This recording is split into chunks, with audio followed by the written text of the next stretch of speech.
Boa tarde, pessoal. Eu sou o Felipe, sou coordenador da fisioterapia da Brasil Rugby. E hoje a gente vai estar apresentando uma aula com Ed Barry, uma aula de isometria no return to play. Espero que vocês aproveitem. Por algumas questões técnicas a gente não conseguiu fazer essa live, então está aqui em forma de aula, tá bom? Aproveitem, façam perguntas. Meu e-mail vai estar disponível no link e vocês podem mandar diretamente para mim que eu encaminho para ele. Boa tarde, pessoal. Sou o Felipe, sou o coordenador da fisioterapia aqui da CBRU, da Brasil Rugby. A gente está trazendo aqui uma aula de dinamometria isométrica para return to play, para o retorno ao atleta. A gente vai receber hoje, então, o Ed Barry. O Ed é um consultor da World Rugby. Ele vai se apresentar um pouquinho, falar um pouco dele para nós, e aí a gente vai estar completamente disponível para responder qualquer dúvida que vocês tenham, tá bom? Por alguns motivos aí, né, técnicos, a gente não conseguiu trazer a live para vocês, mas aqui está a apresentação da aula. E qualquer dúvida vocês podem encaminhar para o meu e-mail, que vai estar aqui na descrição do vídeo, tá bom? Aproveitem bem.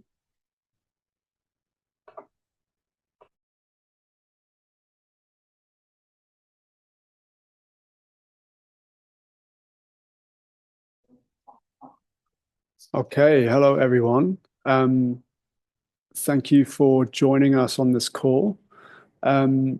Apologies for those of you who try to watch us on YouTube. We had quite a few technical difficulties and so weren't able to go live, but so we're doing this as a second option.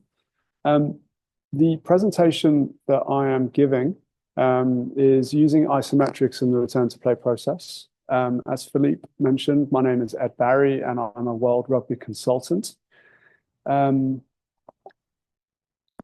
So this is me. I've worked with a number of teams. I started my career in rugby with Harlequins in the English Premiership. I then have spent 10 years with Georgia. I consulted with Brazil for the first time last year, and I'm a consultant for World Rugby. My background, I have a Bachelor's of Science in Sports Science, a combined Master's and Bachelor's of Osteopathy. I've done a Master's in Sports Medicine, Exercise and Health. I'm a Czech practitioner. And I started with a rehab strength and conditioning internship with Harlequins and ended up spending 4 years with them as a performance therapist, working in between the strength and conditioning team and the medical side. And then when I moved to Georgia, I ended up being head of medical services in my last 4 years with Georgia, as well as working with the Black Lion franchise. I've been really fortunate enough to go to 3 Rugby World Cups, the first in 2015, 2019 in Japan, and then recently 23 in France. During my time, we won 8 Rugby Europe Championship titles with Georgia, and then 3 Rugby Europe Super Cup titles with Black Lion. I've published research around concussion in rugby. The first one was in neck strength and concussion risk in professional rugby players, and then a study looking at cervical proprioception, so neck proprioception, as a risk factor for concussion in professional male rugby union players as well. Just some career highlights. Been really fortunate to be a part of Georgia winning its first match against a Tier 1 team when we beat Italy at home in Georgia. And then a huge win against Wales at the Principality Stadium in Cardiff. And, you know, my goal is for one day for Brazil Rugby to experience something like this as well, because that's the name of the game for us. And then obviously representing going to 3 World Cups as well has been a huge career highlight for me. And, you know, I would love to see Brazil men be at the World Cup, the next Men's World Cup, and obviously a huge momentous occasion for the women to be representing Brazil at the Women's World Cup later this year. The outline of this presentation, we're going to be having a brief outline of the return to play process. And I want you all to gain an understanding of what isometrics are. So we'll go into that in detail. We're going to be looking at the benefits of isometrics, like why do we use them? Hopefully, I'm going to open your mind a bit to their benefits, their uses, and how we can put them into the return to play process. I'm going to give you examples of how to use them. And yeah, so here we go. Looking at return to play in rugby, for me, it really is a skillful return of an athlete to competition. It's a blend of science and art. So the science, we are evidence-based medicine, so we're looking at the latest studies in physiotherapy, in sports medicine, in rehabilitation, in strength and conditioning. So we're looking at the research that is coming out from these fields, and we really try and adapt that to fit into the team environment. And that's really challenging. It's really challenging because a lot of the research that is done by researchers. And many of these researchers, they don't have a understanding of what it's like to be in a team environment. So that's a big challenge. But we do our best to stay up to date with best practice and utilize that within our daily practice within the team environments. So we have objective data guiding our practice. We use objective metrics guiding criteria-based progression during the rehabilitation process. By that, I mean looking at markers at each stage of the return to play process. So markers looking at strength of the injured side compared to the non-injured side. We're looking at asymmetries. We're looking at from a strength point of view, from a range of motion point of view. So we use a lot of these metrics to help us gauge how the athlete is progressing. It involves meticulous planning and organization. You think, if we take an average time of an ACL return to play being 9 months, there's a lot of planning that goes into it because it's not just about medical, it's S&C, it's technical and tactical. There's lifestyle in terms of from a nutrition aspect. So there's many facets that go into the athlete journeying from point of injury to return to competition. The art of it that I see, and this, you can add more to all of this. It's not an exhaustive list. The art of it is the soft skills. So your interpersonal communication, whether that's verbal and non-verbal communication, how you relate to your players, how they relate to you. So it's understanding really what's going on inside of the athlete's head. We are not psychologists. However, we spend so much time with the athletes that they come to rely on us. There's a lot of trust that can be built. There's a lot of trust that can be lost as well. So it's really important to maintain a really good relationship with the athlete and the coaching staff who are all supporting the athlete. Understanding key motivational drivers of the athlete. So what makes them tick? How are you going to get the best out of them, especially on that 9-month return to play when it can be a very, very lonely, isolating experience? Athletes will experience a lot of lows, highs. They might experience setbacks. They're definitely going to experience setbacks. I haven't had an ACL where there hasn't been a setback. So it's how are you going to manage that in that return to play process? Also understanding the pressure an athlete may be under. I've had a really unique experience where I had 2 athletes who played for Georgia. They both tore their ACLs within about a week of each other. They had surgery on the same day by the same surgeon with the same graft, and they both had completely different outcomes. One athlete was able to just stay carefree for his 9 months. He only had a bad back that stopped him from training for a couple of weeks. The other athlete, he halfway through his rehab, he had a contract come up for him to play in France. There was pressure on him being ready to a certain point to be able to go to France. He had setback after setback. So the unique experience of having the same surgeon on the same day with the same graft types, but two different athletes, it's something to bear in mind that everyone's process is different. And we need to understand that as part of the medical S&C and coaching team. So, just one of my highlights, we've got two gentlemen here that we have, both of them played for Georgia. This is just after their first game back. They played for Black Line, which is the franchise team of Georgia. Gentleman on the right, Lasha Jayani, he tore his pec. He was contracted to London Wasps. They subsequently released him, and so there was, it was a difficult handover for him. And then our prop, Nika, on the left, he also had tore his pec in a scrum. He had a bench press of 3 rep max of 200 kilos. He is now playing for Montpellier, but it's a really rewarding experience to be able to journey with these athletes on their return to play.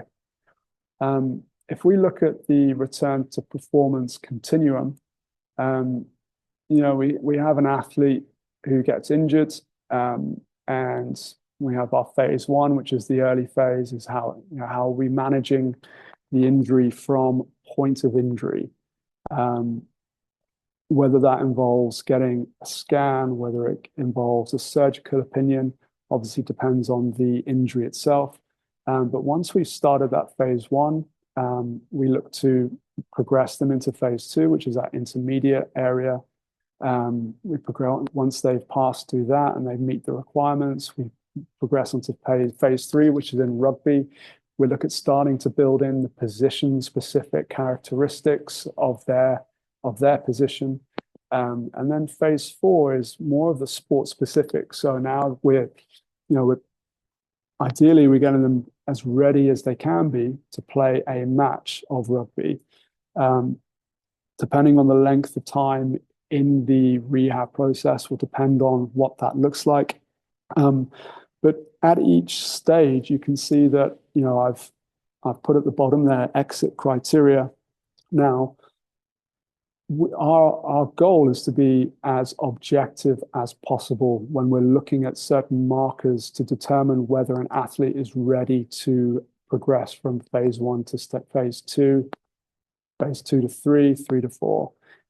So things that we may use in the early stages are looking at, if we've had an ACL, we'd be looking at the amount of swelling in the knee joint. We've been looking at symmetry between the operated quad and the non-operated quad, and looking at range of motion. And we may have started bringing in some strength tests as well, so looking at the strength within both of those limbs. And as we progress through, though, there should be different criteria for being able to go, for example, if we're progressing to running, we need to have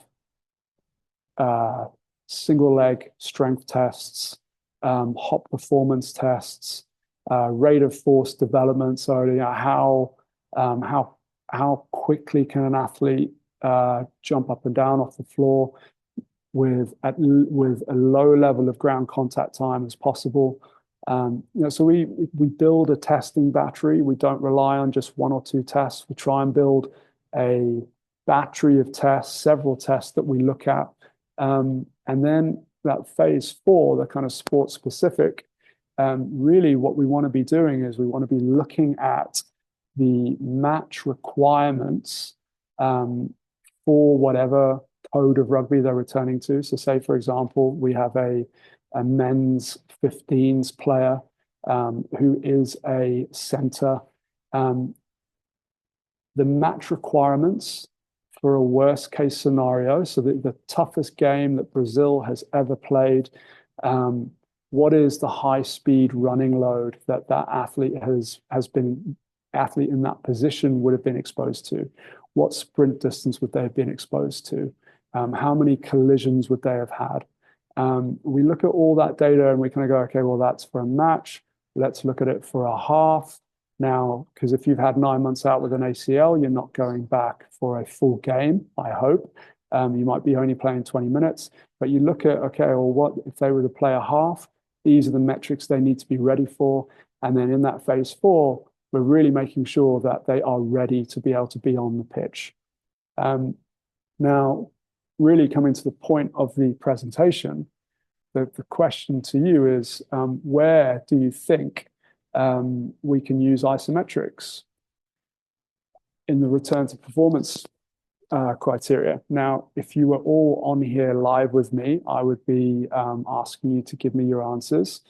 And so for me, and what's coming out with a lot of research that's coming out is really we can use isometrics in phase 1. We can use them in phase 2. We use them in phase 3. And you probably guessed it by now, we can use them in phase 4 as well. So isometrics can play a really important role throughout the return to performance process for the athlete. So isometrics are the development of muscle tension without joint movement caused by shortening or lengthening of a muscle. That's just a really nice basic definition of isometrics. Isometric strength has been studied in relationship to dynamic performance. So looking at the carryover, if we were to test a isometric position, I'll use a mid-thigh pull test as an example. How does that translate into performance in running or sprinting, particularly if we do a single leg mid-thigh pull? This is referred to what we're looking here is the isometric mid-thigh pull in the monitoring of weightlifters. So here you can see in the diagram that the athlete is in a squat cage. He's using the safety bars at a certain position so that when he pulls up on the weight bar, that he's pulling up against an immovable force. So we can't move that safety lock. So he's pulling up. He's also standing on some force plates underneath. Now there's a force plate underneath his left foot. There's a different force plate underneath his right foot. Now, as he exerts force by pulling up on the bar, the force plates are measuring the rate of force development, time to peak force in the pull. And so we're getting all this data at different time points, and we can look at asymmetries within left and right as well. So let's look at the benefits. Isometrics, they have a low mechanical work, which means that they are a low energy cost relative to traditional strength training, which is TST. So what does that mean? Really, if you think of a squat, you unrack a bar in the squat rack. If you're squatting 150 kilos, you're then taking that bar, that weight down to the bottom of your squat position, and then you're coming back up again. You are using a lot of muscles through a big range of motion, which means that there is a high energy cost in that traditional strength training form. Isometrics, the beauty of it is that you're not doing that. You are maintaining a position and you are exerting a force in that position. So your energy cost is low. You can achieve higher levels of motor unit recruitment in comparison to traditional strength training. That is really beneficial because you're able to exert supra maximal forces against an immovable object. And so, you can really get out some high force levels there. And it can also be a rapid force production. Now, when you're doing traditional strength training, the heavier you go, the slower you tend to be. But because we're pushing against an immovable force, you're able to contract incredibly quickly with a lot of force into the bar that we cannot move. And so we can expose ourselves to higher forces than we normally would do with traditional strength training. Because we're not going through a lengthening and shortening of the muscle fibers, we're getting minimal damage to the soft tissues. Whereas if you compare that to traditional strength training, we oftentimes get delayed onset of muscle soreness, which is DOMS, where our quads can be on fire, our hammies, our glutes. It can be really difficult to stand up and sit down. We don't get that anywhere nearly to the same degree as we do with traditional strength training. So isometrics, massive benefit with that. There's rapid recovery without experiencing the neuromuscular fatigue. So the benefits of that are huge in that we can have repeated efforts. Whereas if we're doing really high strength training, maximal strength training, we need several minutes of recovery, and we can't repeat that performance again later that day with the same output. And because there's rapid recovery, because there's minimal mechanical damage, we can train more often with using isometrics. There's also a less time cost versus traditional strength training. We're not having to do as many reps for as much time, as many sets. So overall, the time cost is much greater. There's low technical expertise required by the athlete. They don't need to be able to, we can show the athlete a position and they're just holding that position. So it's much easier to do than, say, for example, trying to learn how to squat or perform a deadlift, especially under high load, where a lot of injuries can happen. And it can also offer an alternative training method during the season when fatigue levels are high. So particularly if we look at a rugby season where you have a lot of games in the season, fatigue levels are high as we approach that kind of mid to the last stage of the season. The isometric training can offer a way to be able to get high force into the system, but without the fatigue. We've also seen that research shows that isometric strength training causes greater cortical inhibition in the brain, which leads to an analgesic effect. So, for example, a lot of research is being used with tendinopathies and how isometrics can reduce pain. Isometrics are great for highlighting asymmetries. There's great specificity with them in that we can choose a muscle length, for example, that is particularly weak, or joint position where athletes can be exposed to greater incidence of injuries, and we can train force in those positions safely. And as mentioned before, with isometric strength training, we can allow for an overload of forces experienced in high-speed running and sprinting. So we can actually better prepare an athlete for those activities using isometrics.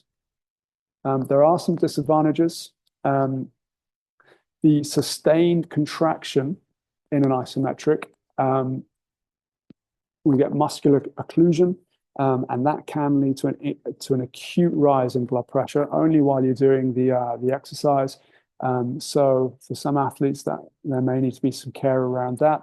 For a specific example within rugby, think of your props when they're in a scrum and they're engaging that scrum and they're pushing against each other for that period of time. A lot of time, if you watch the front rowers get up, a lot of the time they're a little bit dizzy when they get up because of that huge muscular contraction against a huge force. When they get up, their blood pressure is so high that they get very dizzy. And sometimes in rugby props have fainted after a scrum. So it's worthwhile keeping that in mind. With isometrics, it can also be quite difficult to motivate an athlete to perform near maximal efforts if there is no visual feedback. So, for example, if you don't have force plates or you don't have strain gauges or handheld dynamometers, if the athlete cannot see the force that they're exerting, then they may not be as motivated to keep doing this. So the athlete really has to be quite intrinsically motivated if you don't have any of that apparatus. Doesn't mean that you're not going to get the same benefits. You can still have fantastic benefits. It just means you need to be aware of how are you motivating your athletes when you're doing isometrics. Some isometrics require specific equipment to perform the exercises. For example, a Smith machine, a squat rack, and you also may need plenty of weighted discs to be able to create enough weight so that you have an immovable object. So you may be limited. But with a little bit of creativity, you can work around that as well, especially at our lower level clubs where we aren't dealing with high level athletes. So we can still have a lot of benefits from isometrics. There's two types of isometrics that I'm going to be talking about. We have PEMA and HEMA. PEMA is a pushing isometric muscle action where you're pushing concentrically against an immovable force. For example, if I'm doing a squat and I have the bar on my shoulders, I've set the safety racks just above me here, so that when I come up, I'm pushing up against the immovable object, and that's a concentric push. That's a PEMA. Another one, the HEMA, is a holding isometric muscle action, and that's where you're resisting the gravitational force of the weight that you're using, and you're maintaining pressure against that. So, for example, I'll use the squat rack as an example again, and we're going to go into this later on. I'm going to show you some more examples, but I may put 100 kilos on a squat bar, and I take the squat bar off the rack, and I lift my heel up, so I'm coming up into like a semi calf raise, and I'm holding that. The weight of the bar wants to drop me down and drop my heel back down to the ground, but I'm resisting that. So that's more of a HEMA. And they both have different benefits that we'll talk about. The uses of isometrics, spoken about an analgesic effect. So there's a lot of research around how it helps with analgesia, so pain relief, especially in tendons. So here we have a study done by Ebony Rio. She really has been a leader in tendinopathy research alongside Jill Cook. So looking at isometric exercise, inducing this pain reduction effect in patellar tendinopathy. I think that was a study done in 2015. We look at tendon healing. So it's one thing to create a less of a pain response in a tendon. The other thing is actually healing the tendon. So if we have these chronic tendinopathies, so actually being able to heal the tendon and see that visibly on a MRI.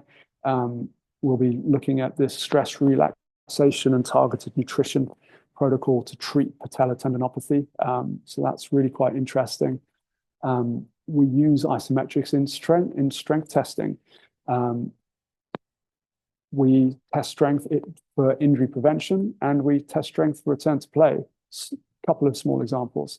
So here, pointing to my own research, where we looked at measuring cervical neck strength in a multiple of positions. We found that if you increased your neck extension strength, the more you increase that, the more of a benefit that was in reducing concussion.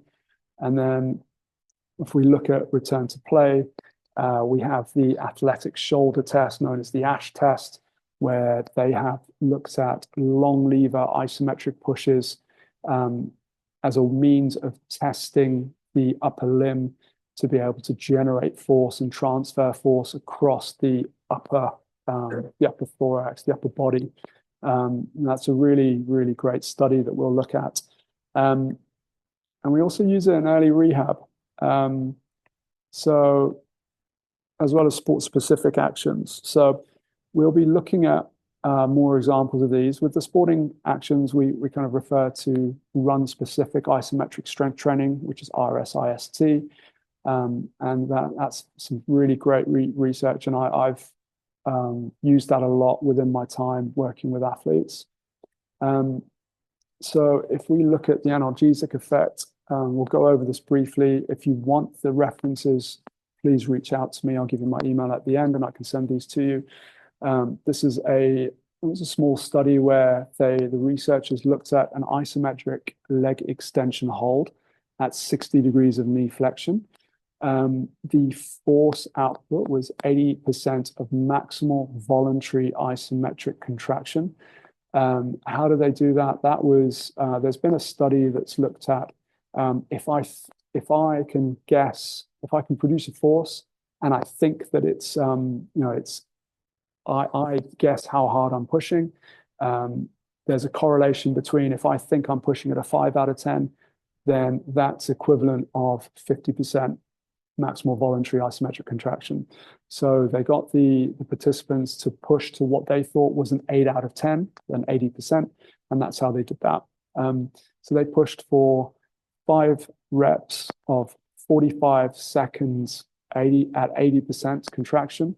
They had a 60-second rest in between each rep, and that was looked at in comparison to using a full range knee extension, where they did 4 sets of 8 reps with a 3-second concentric action with a 4-second eccentric action, again at 80%. So they calculated their 8-rep max and they used the 80% volume of that, and they had 60 seconds rest. They did this for 4 times per week for 4 weeks, and how they determined if the protocol was effective was that they used the patellar tendon pain during a single leg decline squat. They looked at quadricep strength on maximal voluntary isometric contraction, and they took measures of corticospinal excitation and inhibition. And what they found was that doing the isometric protocol, there was an analgesic effect lasting 45 minutes after the intervention. So that has huge repercussions for athletes who, say, for example, they have patellar tendinopathies or Achilles tendinopathies, and they're going to do a field session. This really helps with that preparation from an analgesic point of view. If we look at isometrics in the case of tendon healing, we look at a study done by Keith Barr. Keith Barr is an international leader in all things tendons and tendinopathies.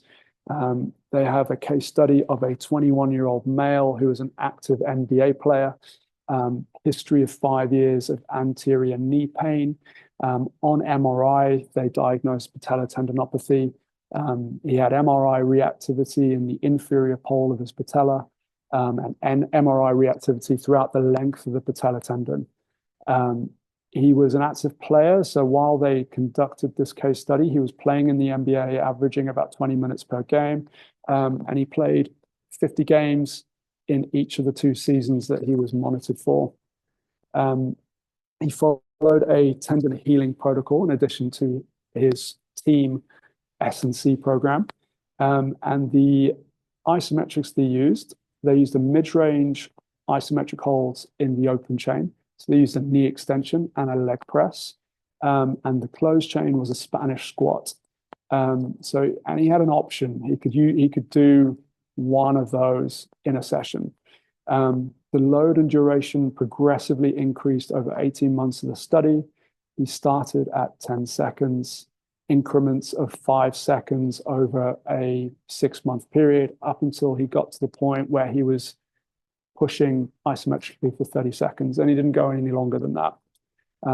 He did 2 sessions per week, and he did this in the preseason, the in-season, the off-season.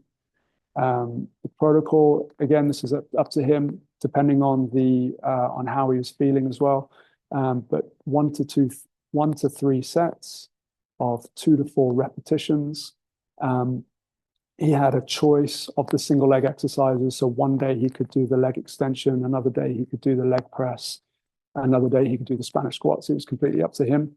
The force generated had to be greater than 80% of 1 RM. And his 1 RM was evaluated every month so that he would get a new target, so that he would have a new weight, a new load that he was working to. Now, the session duration was 10 minutes. And that's quite important. I'll come to that in a bit. But he was also supplemented an hour before the session with 15 grams of gelatin and 225 micrograms of vitamin C, 1 hour before every training session like this. So the follow-up to this, he had an MRI at 12 months and 18 months post beginning this protocol. and there was a progressive decrease in the MRI reactivity in the inferior pole of the patella. And at the 18-month scan, they got somebody who had, he was a blinded orthopedic surgeon, so somebody not involved in the study, didn't know the athlete. He assessed the MRI and reported that the MRI scan for his knee was completely normal. Had the reduction of that reactivity at the inferior pole, and the thickness of his midpoint of the patellar tendon had increased as well, which is what we want to see, which means that that tendon was able to dissipate and transfer load much more effectively. He had self-reported pain and tenderness within the tendon had decreased. And at the final scan, the athlete was pain-free and averaging 25 minutes per game. So a high-level NBA player he was done with. If we look at isometrics in strength testing and injury prevention, we look at the study that I was involved in where we measured neck strength in rugby players. It was with Georgian professional rugby players. I think we had about 229 athletes. We used a handheld dynamometer, but it was self-administered testing. So you can see in the images here, this initial test was to be able to get a baseline marker of how strongly we could push in, how the athlete could push against each other here, which was a baseline. If they had shoulder pain when they're doing that, then that would rule them out of the study. We measured cervical flexion, extension, side bending on both sides, and then we used it on the jaw to measure cervical rotation. Using a handheld dynamometer, the reason that we used a self-administered test was because if it was me individually measuring 229 athletes, I get weaker. So there's less validity, less reliability of the test. This way, we were able to get the athlete to do it. Rugby players tend to be a lot stronger than their physios. So it was a much more reliable way. And this method of testing has been validated before in previous studies. We looked at maximal voluntary contraction or peak force over a 3-second period. We looked at those ranges of motions. We test them pre-season, mid-season, and end of season, so 3 time points during the season. And what we found was there was a significant association between neck extension and concussion reduction, in that a 10% increase in neck extension was associated with a 13% reduction in concussion incidence. So that's a massive finding for concussion. This paper was presented in the British Medical Journal, so one of the most prestigious British sports medicine journals. Concussion is obviously a hot topic within rugby, and we need to be doing everything that we can to minimize risk of injury. Not all concussions are the same, but if we can minimize concussions related to a weak neck, then we should be doing that. If we look at isometrics used as part of a return to play testing protocol, I'm going to be looking at the ASH test, which is Ben Ashworth. Ben Ashworth's a friend of mine. He was the senior physio at Arsenal. He's been a senior physio with London Wasps as well, and British Judo, so highly experienced physio, alongside Laura Tulloch, who's the Saracens head of medical, Daniel Cohen, who pretty much developed the valved force plates. He was my sports science lecturer back in the day. So really, really interesting paper. And the test was designed in response to upper limb injuries in contact sports athletes, especially with injuries involving tackling with an extended limb. So we all know that when we tackle, we stick our limb out, and that is a high chance of injury. Also, a lot of injuries in rugby happen when a player dives for a ball. They get a subluxation, dislocation, have a slap tear. So really, it was looking at how can we better test the upper limb as a preventative and as well as a return to play marker, because traditionally most isometrics tests, if not all of them, were done in a short lever position. So looking at internal, external rotation, external, internal, either with your arm abducted 90 degrees or by the side. So that was where most upper limb tests have been done. And so this was the first one where we looked at multiple positions with a long lever. So this initial study was conducted to determine the reliability of using such a test. These are the arm positions. I know that at the high performance center at NAR, I know our physios have done this test. So you have your you would start in the C position with your arm out to the side. You can see that the hand is behind the back, and that's to minimize any effect from the non-involved arm being tested. We then move, so if we look at this, the T position, B is the Y position, and then A is the I position. So 3 positions there for testing. And they were looking at rate of force development and maximal peak force. Ideally, the athletes who are able to exert a much higher force in the fastest time possible were the ones who had the healthier shoulders. And that makes sense. If you've got somebody running at you and you stick your arm out, but it takes you 5 seconds to produce your maximal force, you're at a much higher risk of injury. Whereas if you could exert your force within milliseconds, you're stabilizing your shoulder much better. The athletes tested were Saracens' first team in the English Premiership, and they found that there was excellent reliability in each test position. So affirming the test as a reliable tool to quantify ability to produce and transfer force across the upper limb. This then has been done. It's been used now as part of testing batteries throughout professional rugby clubs in the UK. Ben has been working with Major League Baseball in the USA, the NFL, the NBA. They're all using this test to be able to monitor their athletes. And it's a really great test to be using. It is used with force plates, but you can use a handheld dynamometer. Handheld dynamometer doesn't give you the rate of force development, but it will give you the maximal force that you produce. So you can get good data by using this.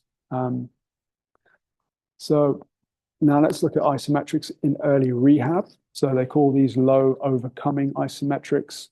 The study, so when we look at early loading of injured structures, there's a term called jerk, and we want to minimize jerk. A lot of injuries happen in high jerk situations. What is jerk, you're asking me? So I have my position. If I have my velocity and I have my acceleration. My acceleration is the rate of change of velocity over time. Jerk is the rate of change from acceleration to deceleration. So we're looking when that is at a point when we can have a high insult to connective tissues. Now, as I said, this can be that this rate of change of acceleration to deceleration be the biggest cause of tendon muscle injuries. We can see it in tackling, where we have 2 opposing players. I'm running in one direction, another player is running at me. I'm hitting him at a certain speed. That rapid change in acceleration has a high potential of tissue damage. We also see it as a sprinter. I'm sprinting away. I've got the rugby ball, and I get tackled from behind. That rapid deceleration can be a huge risk in hamstring tears. We also see it, I've seen this several times with especially our front row players. They're backtracking, so they're quickly jogging back, but then they try to rapidly change direction, so they plant their foot behind them. They're in plantar flexion. They rapidly drop their heel towards the ground, and in so doing, just as they're about to accelerate off, they tear their Achilles tendon. So using isometrics in the early rehab phase, we try to minimize jerk. How do we do that? We have a slow incremental increase in load, and I'm gonna go through this in a bit. We then maintain the load, and then we have a slow release of the load. So remember, this is, with an isometric, we are not changing the joint angle or the muscle length. We're keeping that all the same. So it's just a slow, gradual increase. We reach our target. So over a period of 5 seconds, I'm reaching my target maximal voluntary isometric contraction. I then maintain that for the desired amount of time, and then I'm slowly releasing after 5 seconds. What I'm not doing is putting on my maximal force as quickly as I can, holding for the time, and then just letting go. It's much more controlled. Okay. The load, when we're prescribing in the early rehab phase, 2 to 3 maximum out of 10 on the VAS scale, the visual analog scale. So the pain is allowed to be small, generalized pain, not pinpoint pain. If you're dealing with high caliber athletes tend to be super competitive. They like to push their limits. 0 out of 10. They're not allowed to feel any discomfort when they're doing this. So we're looking at really controlling this at that acute injury phase. We do not want pinpoint pain. So just the diagrammatic of this, you can see that the red line is our force. We have time at the bottom, force going up, time at the bottom. We start gradually increasing over 5 seconds. We then maintain for the desired period of time. And then once we've hit the desired period of time, say, for example, it's 10 seconds, we then take 5 seconds to slowly come back down. And that is how we minimize the jerk response. It has been shown in studies that if we increase the strain on muscle and collagen very rapidly, we can get muscle and collagen damage. So we don't want that in the early phase. So we are really careful to minimize jerk in the early phase. Let's look at a case study where they use these ramping isometrics.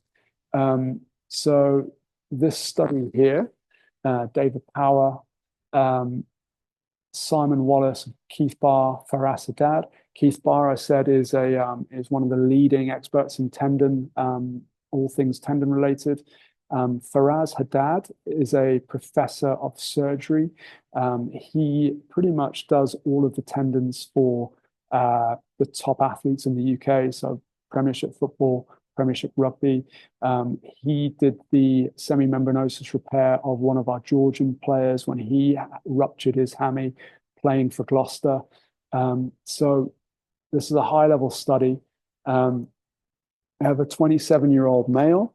He was a hooker playing in the English Premiership, and he was an established England international. So we have a really high caliber athlete. The injury mechanism was a stretch type injury to the right hamstring complex during training, where he was competing for a ball in a defensive ruck. So he's standing up, his knees extended, he's flexing over at his waist, trying to get the ball, and he gets hit by an opposing player. He was in a position of combined maximal hip flexion and knee extension. Then with this force that the player comes on, his hamstrings are already highly taut, then gets the rupture. The MRI was 4 days post-injury. He had a combined semimembranosus, semitendinosus, and biceps femoris injury. Surgery 9 days post-injury, and the surgery was done to repair the retracted semimembranosus tendon. So under the guidelines of Professor Haddad, the normal return to play under this surgeon's guidance, and that's a collective thing, is 16 weeks return to play. And that includes no loading of the injured site in the first 6 weeks to protect the graft. Now, the strength and conditioning and the medical team of this player's team, I'm pretty sure the team was Leicester Tigers.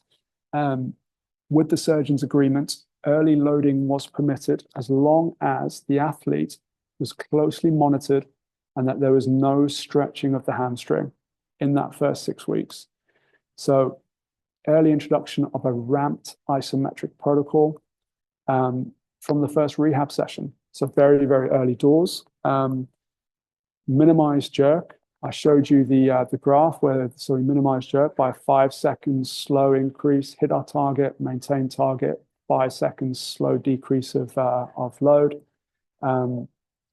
They were using a contraction of 20 seconds time period.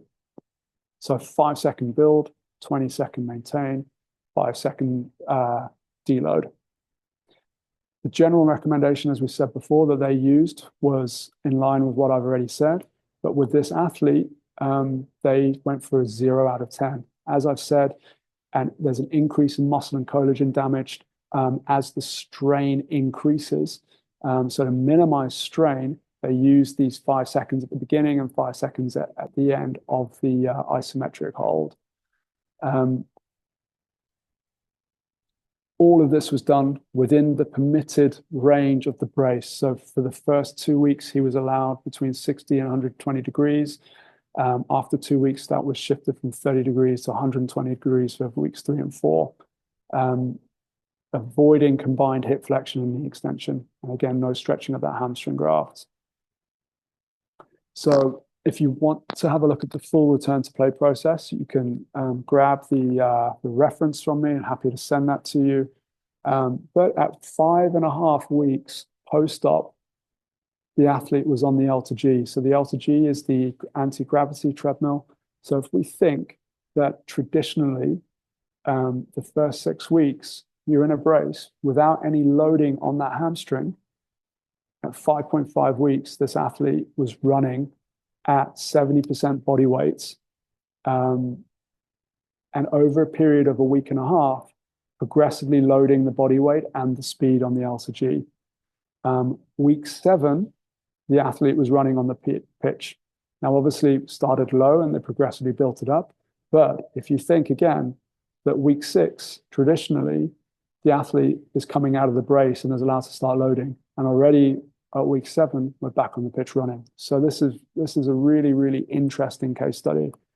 The player returned to team training at 10 weeks. And now here's the mind-blowing thing. At exactly 12 weeks post-op, the player was back playing a match for Leicester. He played 2 seasons of club and international level without re-injury. So they did a fantastic job with this athlete's return to play. So now let's get into the how do we put this all together. I'm going to show you some examples of use. So this is me. This is a 3-position glute bridge. So starting in a normal glute bridge position, pushing my heels down into the ground, holding the glute bridge position for a period of 10 seconds, coming back down again, moving to a slightly more extended knee position, coming back up. I could do with a bit more hip extension in there. It's not a great example from me. And then we're moving into a more kind of rump-specific knee angle, and then coming back. I'm obviously using 5 seconds in this. So I'd come back 5 seconds each position. And that would be deemed as 1 repetition. Here we have one of our athletes, Tisha. I was doing this protocol with her as she had a hyaluronic acid injection in her knee last week. And this week we decided, so previous to that, she'd injured her meniscus, non-surgical management. She'd had a steroid injection, but she'd come back a little bit too aggressively, and she just aggravated her knee. And here we are just using some isometrics as an introduction. So she did the 3-position glute bridge hold that I showed in the first video, but she did her feet elevated because on the floor was too easy. We're now using a wall squat. So she's just coming down to a 90-degree position. I've got her holding for 30 seconds, and we repeated this 4 times. So she's just holding good knee angle there, so her knee's not too far forward. And she's got down to a good seated position with her chest nice and upright. That's that one. So we're looking at her knee positions from the front here. Really important to have a good setup and technique. here we've got an isometric split squat. With this, you can see that she has got in the middle picture, we've got her knee over her midfoot. Her knee isn't tracking too far forward. I don't mind, depending on the level of the athlete, I will allow them to track their knee forward, but with the knee further back, we get much better glute and hamstring activation. And then from the front, we're looking at her middle of the patella, where that's lined up with her second toe. She's really good. She's not dropping her knee in towards the midline. And again, I got her just taking the split squat position. We started with her knee that's had the injection forward first, because that back position can be a bit more aggravating. So we did it with her injected knee forward first, and then we repeated that on the other side. And she was good when she did this. Now this is as I said, the run-specific isometric strength training exercise. This is an ankle-dominant exercise.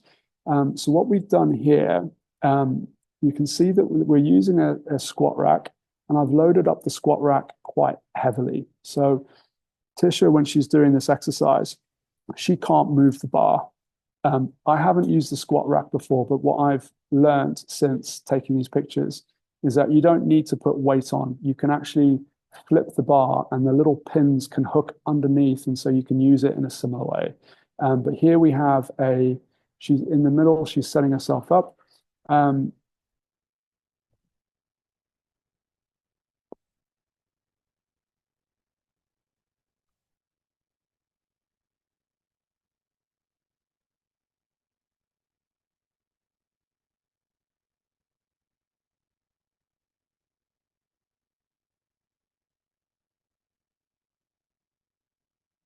Okay, so we have a slight forward lean of the body. So we're looking at about 10 degrees. You can see that we've placed a plate on the ground. That's just to kind of keep her heel off the ground. So this again is an ankle dominant position. The midfoot, the front of the foot to midfoot is more the front of the toes, you can see is just a little bit back under the bar. That allows us to have that 10-degree lean forward. Good knee, good ankle, knee, hip, shoulder, head alignment. And this is an example of a PIMA, a pushing isometric muscle action. And so she's pushing upwards against the immovable force, and we're getting really good tension and loading through the calf muscle and that Achilles tendon. So that's the ankle dominant version. Let's change this. We're now going on to the knee dominant. So now what we've done is, we still have, so again, this is a PIMA, a pushing isometric muscle action. We have a plate on the ground. So you have to play around with knowing the height of your athlete. So we've got this 10-kilogram plate on the ground. Now you can see that she's more vertical. Her foot is more directly underneath the bar. Her foot is flat on the ground, and she's pushing up concentrically against the immovable bar force. I would like to see a bit more of a bend in her knee. We're ideally looking at, so this is the mid stance of running, high speed running. We want about a 140-degree bend. If we're looking at full extension is at 180 degrees, we want about 140 degrees. And you're pushing up, and so similar protocol.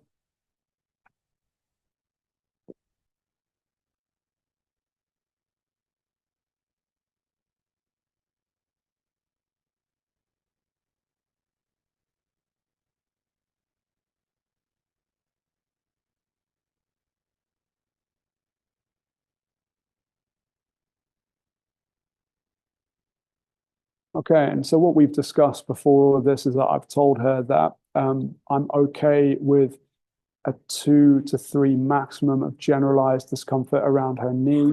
I don't want anything more than that.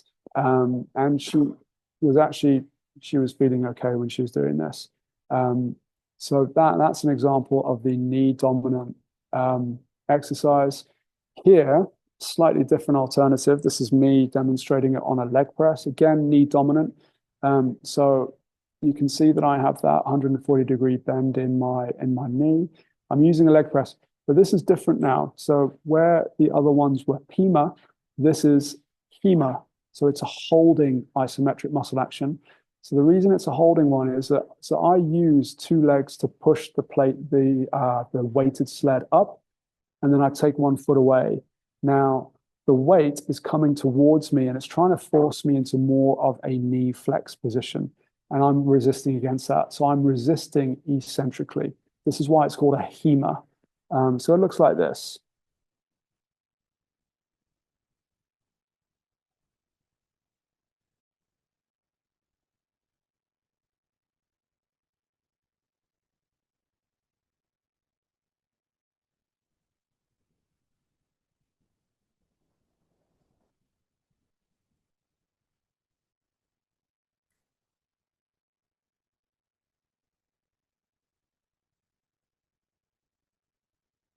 Okay, so that is a HEMA.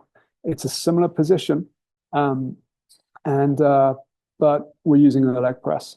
If you've got somebody who's been acutely injured, you want to be quite careful, making sure they're not loading the injured side. They're not taking that loaded side, the injured side, through a range of motion. But in this, you can use the good leg to get into position, and then even with a knee brace, if you've got the knee brace on, you can get it into a position where you can add really low load. And begin that process. This is a hip dominant run specific isometric exercise. You can see that, so I've got two boxes. I think the boxes are about 30 centimeters in height. I've got the bottom of my scapulars kind of on the ledge of the box, and then I've got my heel resting on the other box. Again, you can see the angle of my knee, really important. So that 140-degree angle. And what we're looking at is so we can extend up and hold, and then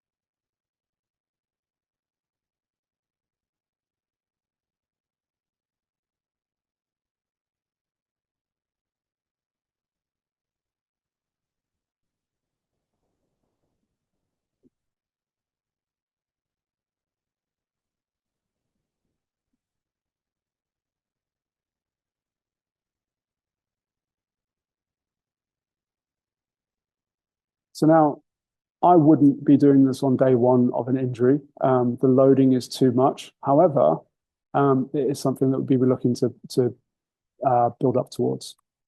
Now, if we're going to look at the upper body, so we have isometric long lever and short lever rotator cuff strengthening. So this video on the left.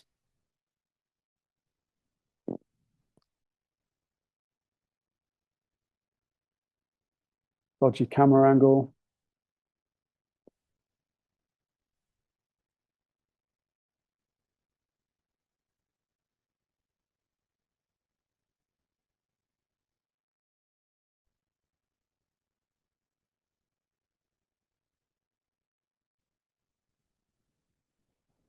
So this is a great way to strengthen the rotator cuff. As we said, the benefits of isometric training is that we're not getting that muscle damage. So this is a fantastic warm-up before going into contact. It's a fantastic way to develop that isometric strength. Now, I got this from Ben Ashworth, who I mentioned earlier, who did the Ash test. His goal with British judo, when he tested his athletes, they were getting up to 25% body weight holding for 6 seconds.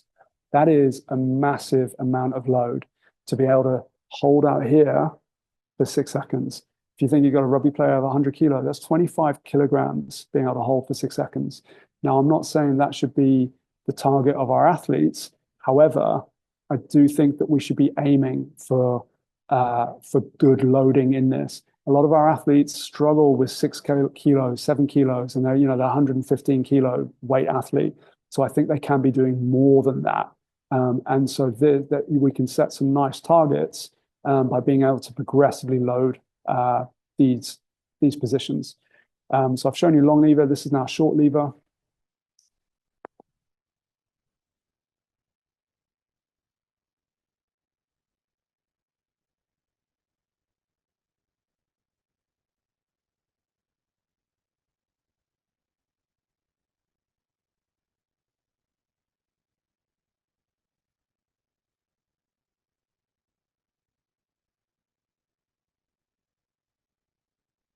Okay.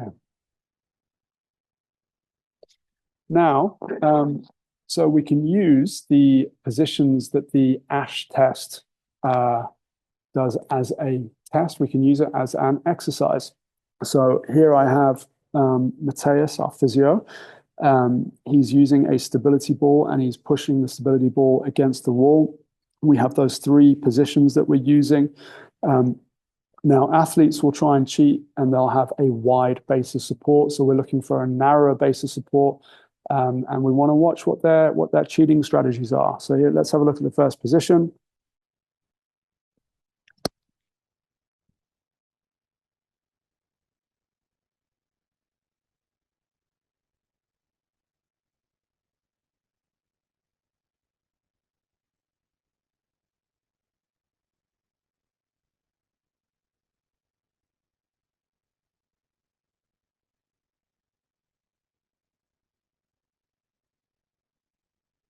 Okay, and so the example that we're using is somebody who is not injured.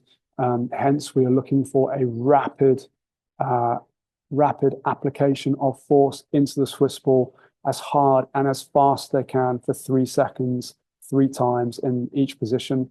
If it was somebody who was injured, if we were okay getting them into those arm positions, so we got to clear them to be able to get into those arm positions.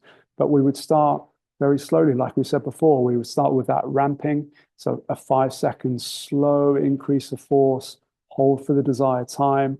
Because they're injured, we'd be going for longer, and then a slow decrease. Let's look at the second position. Here we go.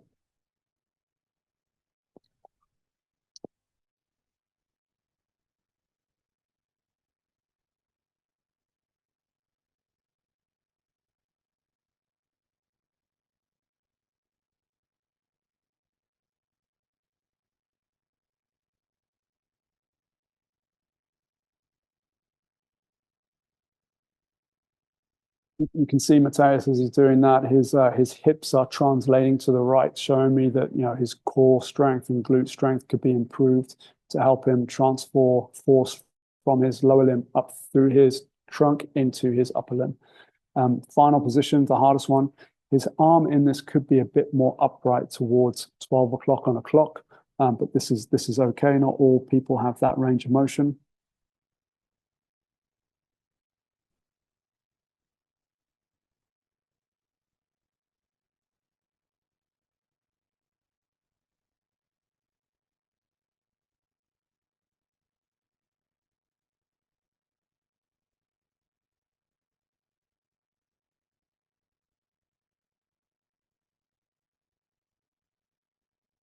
Okay, so you could do that with a rugby ball. You could do it on the floor. You don't necessarily have to do it for those number of reps and sets, but this could be a great warm-up before going out and doing a contact session, as well as a great way to build confidence in an athlete who's coming back from injury and an upper limb injury, and they're returning back to contact. This is great preparation. So if we look quickly at intensity, so PEMA, we want to get a percentage effort, e.g. 80% or 100%, and we would use a strain gauge or force plate to be able to gauge that. Or you could calculate the weight that you're able to do and make it a movable force and use rate of perceived exertion, so an 8 out of 10 exertion or a 10 out of 10 or a 6 out of 10. It depends what your goal is with the session. Benefits: intensity is self-regulated and depends on how the athlete feels on the day, which is similar to when we use velocity-based intensities in traditional strength training. We say, okay, let's try and go for 70%. So we can use that. And if we want to get accurate prescription, we require force plates so we can get the force output, and there's direct feedback to the athlete coach. Rest.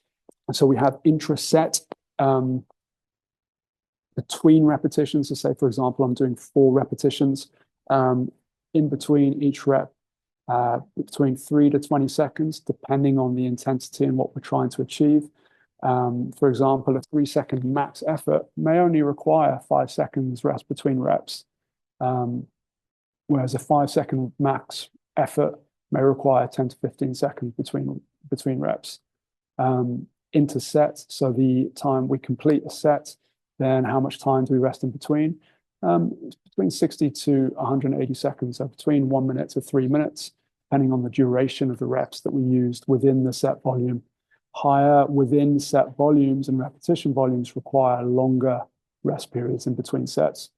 We also have interlimb rest periods. So if I'm doing my left leg and then I'm moving on to my right leg, this needs to be considered even when the rest leg is not being used, because we're fatiguing the central nervous system, so that needs to be accounted for. So it could be 3 seconds or less, or up to 10 seconds if the repetition durations are 5 seconds or higher. That's just how we can note that 3, 5, 2. So there we go, we've got rest. So for tendon morphology, we're looking at intensities for between 70 to 100% maximal voluntary contraction.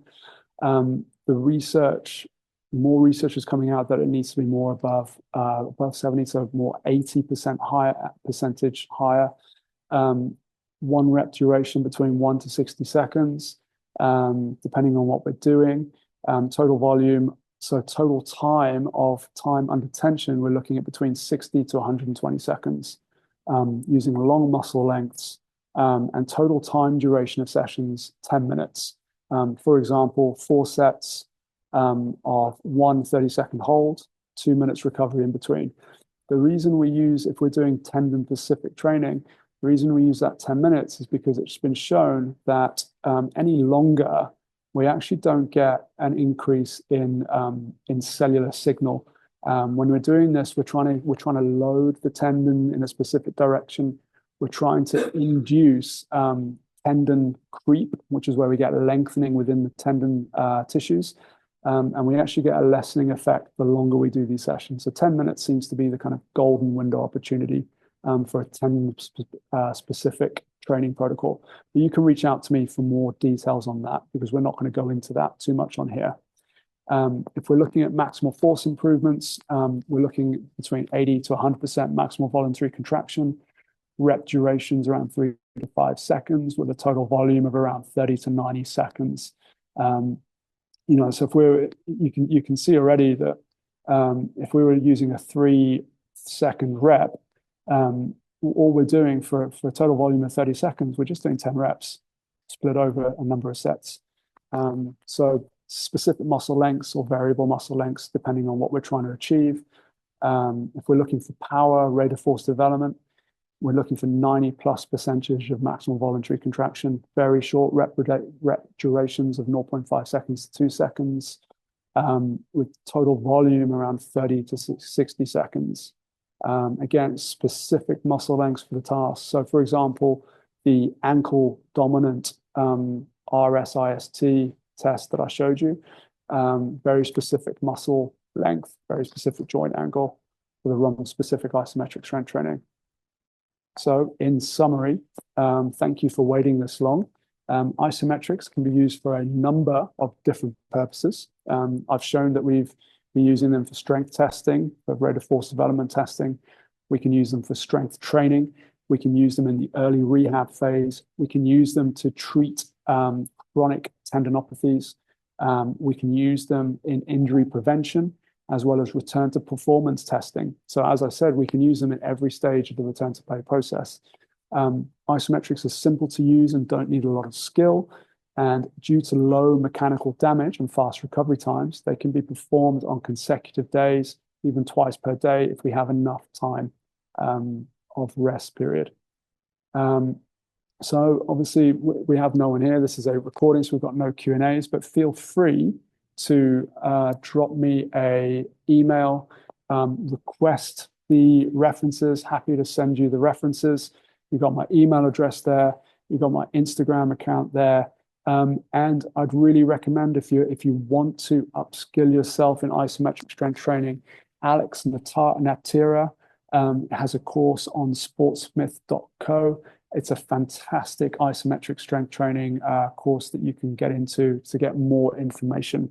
And that is it. Thank you very much for your time. I'm going to stop sharing. Please do get in touch if you're interested. Thank you. Over to Felipe. Pessoal, obrigado então por assistirem a aula. Eu agradeço muito ao Ed pela presença, pelo tempo, pela disponibilidade. Mais uma vez, pedimos desculpa pelos problemas técnicos que a gente teve. Assim como o e-mail dele está aberto para isso, o meu também está. Ele vai estar no nosso vídeo e vocês se sintam à vontade para poder mandar qualquer dúvida ou qualquer comentário. A gente responde assim que for possível. E mais uma vez, continuem nos acompanhando para que a gente tenha cada vez mais trocas de informações e consiga construir juntos aí um bom mecanismo de fisioterapia. Tchau, tchau.